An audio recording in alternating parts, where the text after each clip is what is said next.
Thank you for clicking this video. Devan berbagi info.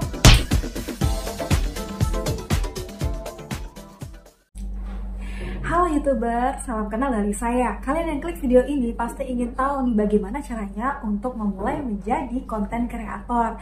Pasti yang kalian pikirin adalah berapa biaya yang akan dikeluarkan apabila kita berencana untuk menjadi seorang YouTuber. Mulai dari modalnya berapa, kemudian caranya bagaimana, apa aja yang dibutuhkan untuk menjadi seorang YouTuber.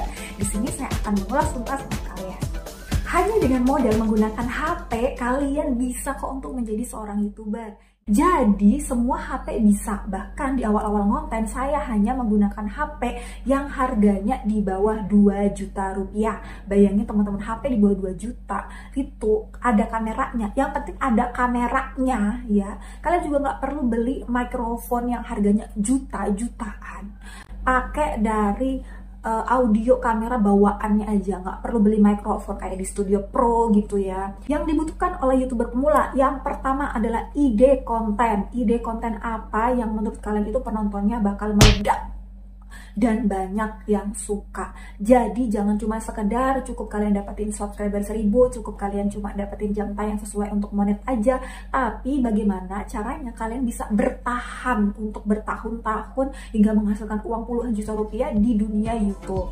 Jadi kan harus yang pertama itu menentukan kalian mau bikin konten apa.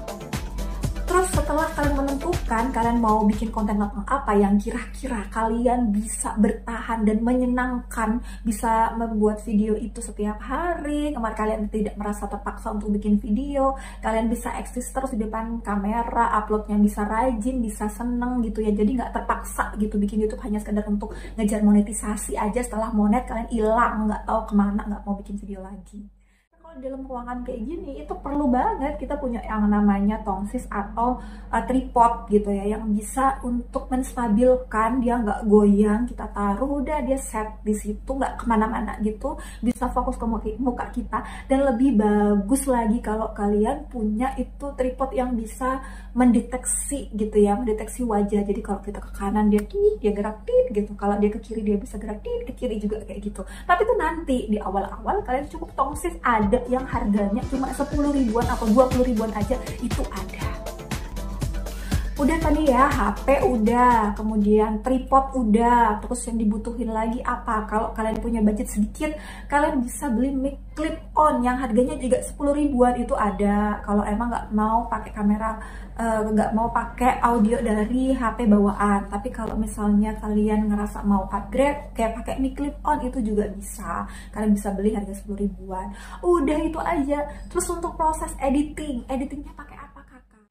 Di awal-awal kalian editing itu nggak perlu kalian bayar untuk membeli aplikasi yang bisa ngedit dengan efek-efek yang kayak animasi-animasi yang lebay gitu, nggak usah teman-teman ya. Zaman sekarang itu banyak kok YouTuber yang mereka asal bikin video terus langsung diupload, bikin video langsung diupload, itu banyak banget. Yang penting adalah kalian rajin upload, konsisten setiap hari upload video. Jangan kayak saya yang males untuk upload video karena alasan kerjaan lah, alasan jualan lah, lagi ada kepentingan ini itu, jangan.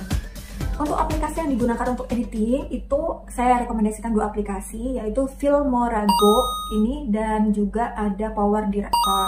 Power Director ini yang sampai saat ini masih saya pakai. Kalau yang dulu saya masih pakai yang gratisan, sekarang sudah upgrade ke yang pro. Jadi kalau kalian nanti punya uang, kalian bisa untuk upgrade. Tapi kalau di awal-awal kalian mau pakai yang gratisan itu masih bisa pakai Filmora Go atau Power Director. Itu keduanya sama-sama bagus dan simple banget. Kalian nggak perlu pakai laptop, kalian nggak perlu pakai PC, kalian nggak perlu bayar orang untuk editing. Kalian bisa edit sendiri di rumah sambil tiduran, sambil rebahan, atau sambil masak di dapur, atau kalian sambil ngapain aja gitu ya, sambil males-males hanya menggunakan HP.